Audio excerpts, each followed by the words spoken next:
بسم الله الرحمن الرحيم. الحمد لله والصلاة والسلام على رسول الله وعلى آله وصحبه ومن والاه بعد. السلام عليكم ورحمة الله وبركاته. وفيديو قلبات وأن كجهد ليو وحيابها دعوين كمرجدة له ودن كنا كدعيو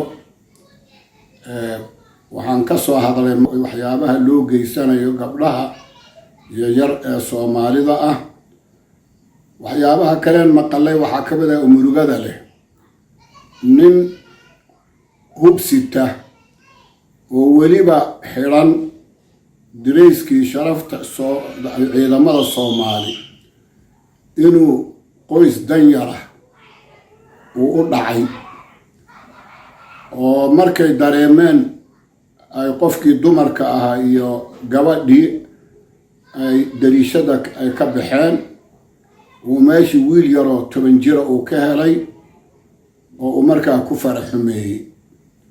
taasi waa wax aad looga xumaado. waxaan rabaa marka shacbiga Soomaaliyeed inuu sheego horta waxyaabo badan oo bulshadeena ay samayso diintu ma ogola. waxyaabahan ay dadka caamada ay isku sheegaan waa waxaan diinta ogoleyn oo waxa weeye waa wax ay yiraahdaan qadafka ayaa lagu magacaabi karaa oo aabaha waxa ku sameey iyo hooyada waxa ku sameey iyo walaasha waxa ku sameey iyo saasoo kale. marka waxaad arkaysaa ummadeena inay dhalan guurtay beriga hore yacni markaad marayso meelaha caruurta ciyaaraysa iyo saasoo kale waxaa dhagahanaga ku soo duuli jireen in uu wiilka gabadhu ku yiraahdo waxaan kugu sameyn. hadda waxaa qariib oo wax lala yaabo ah in aad maqlayso caruurta oo ciyaarayso banooniga markii ay is-afdhaafaan in ay sidii ay gabdhaha ku dhigi jireen ay isku oranayaan waxaan kugu sameynaya. marka waa wax aan jirin oo ay noo yimid weeye. banaanadaasana laga keenay ama birin carbeed ha ahaado ama meelaha kaleba ha ahaado. waa waxaan innaga aanan isir iyo ab midna u lahayn. marka sidaa daraadeed waxaan ogna sida aan qisada ku bilaabay yacni wiilkan yar 10 jirka ah ee gurigiisii nabad u jiifay ninka isagoo hub wato oo weliba diriiskii ciidamada wato u dhacayo gacanta waa lagu dhigay waa la yiri. laakiin saan hore u sheegay gacanta lagu dhigay kaliya ma doonayno. marka intaanan waxaan rabaa inaan wax yar aan ka hadlo camalkaasi inuu camal aad u foolxun yahay oo ay qof raga hunguriyeynayo. nabigana wuu ka hadlay calayhi salaatu wassalaam. qur'aankana wuu ka hadlay. marka waxaan u leenahay aan qur'aanka nabiga uga hormarinay waxaa weeyaan nabigu calayhi salaatu wassalaam isagaa qur'aanka fasiraya. marka axaadiista laga wariyay waxaa ka mid ah jaabir ibn cabdillaahi ninka la yiraahdo oo saxaabiga radiyallahu canhu in uu wariyay xadiis uu soo saaray al-imaam ibn maaji wal-imaam at-tirmidhi oo yiri waa xadiis xasan oo qariiba. الحاكم نقصو صاري أو صحيح وكدغي وحير رسول كان إن أخوف ما أخاف على أمتي وحيابها عن مستقبل كأقعب سنة أمد إذا أن أقعب سنة العمل عمل قوم اللوط.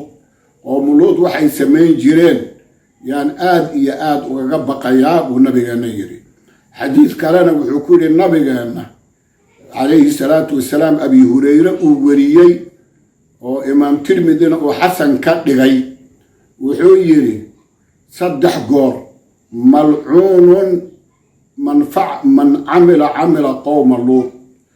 ملعون من عمل قوم اللوط. ملعون من عمل قوم اللوط.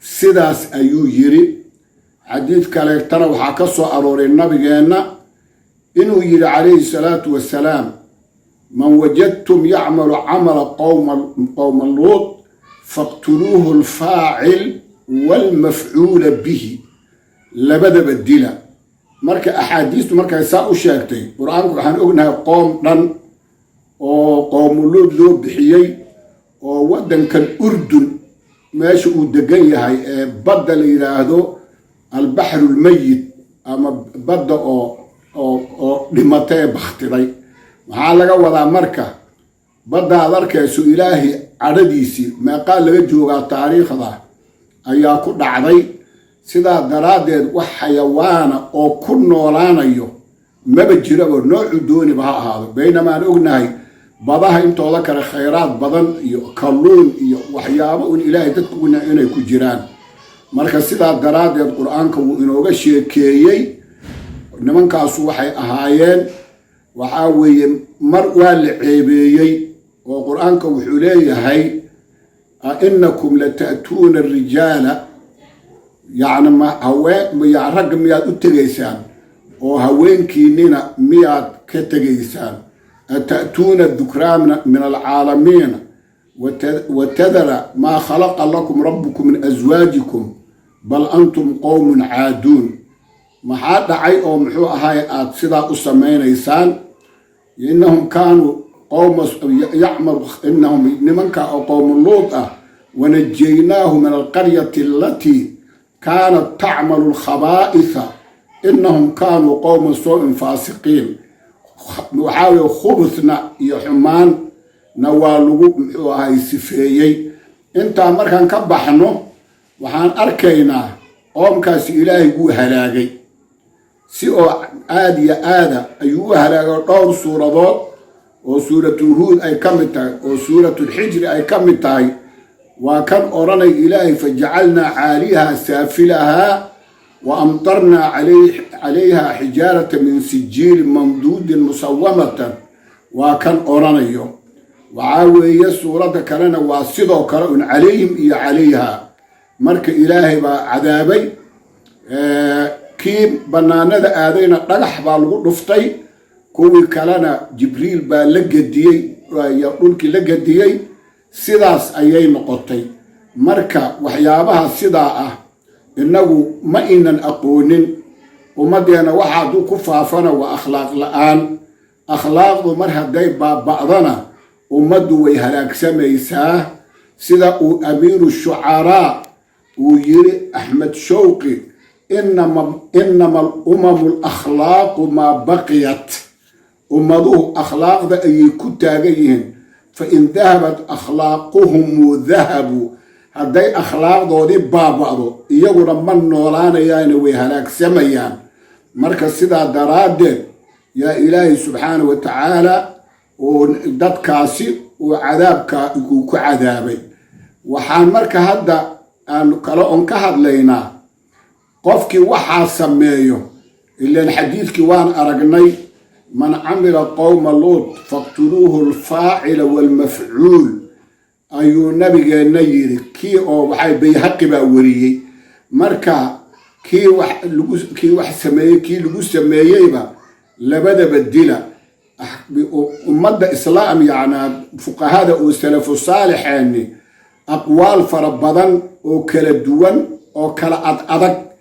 أي سوجيدين لكن أن كان ugu sahlan ayaanu ka soo qabsanaynaa oo imaamka la yiraahdo Saciid ibn Musayyib iyo imaamka la yiraahdo Ataa iyo imaamka la yiraahdo Hasan al-Basri iyo imaamka la yiraahdo al-Awzaa'i iyo imaamka la yiraahdo az-Zuhri iyo al-Imaam al-Shaafi'i culimadaas waxay yiraahdeen xumaantaas qofkii ku dhaca oo liwaadka la yiraahdo xukmuhu ka xukmi zina qof zinaystay oo kale la mid yahay marka qofka zinaysto waan ognaa xukunkiisa hadduu hadda ka hor uu wax guursaday qofkaasi waxaa weeye oo xumaanta uu sameeyo waa la dilayaa waana la rajminayaa hadduuse hadda ka hor wax guursaninna waxaa weeyaan 100 jeedal baa lagu dhufanayaa وتقريب عام بالعلماء وحالو تعزيري ماشو حمانتن كسمي in laga madaloofiyo oo meelo kale la geeyo. marka imaamka Abu Xaniifa wuxuu yidhi hadda muxuu ahaayey in meel kale loo raro waxba dhib ma lehe, yani waajib ma ahe. haddii xabsiga la dhigo, xabsiga iyadana muxuu ahaay way ku filan tahay.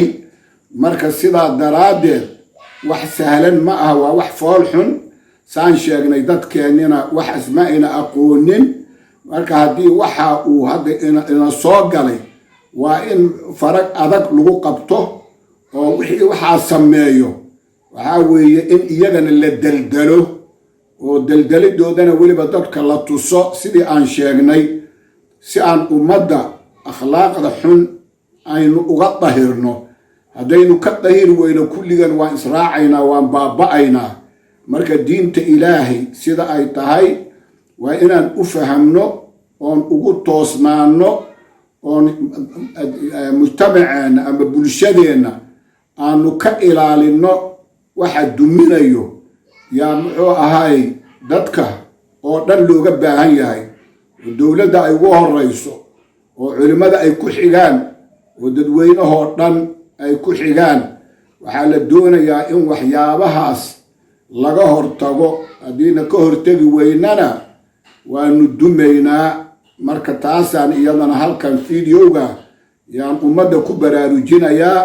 hada wabillaahi tawfiiq, wassalaamu calaykum waraxmat ullahi.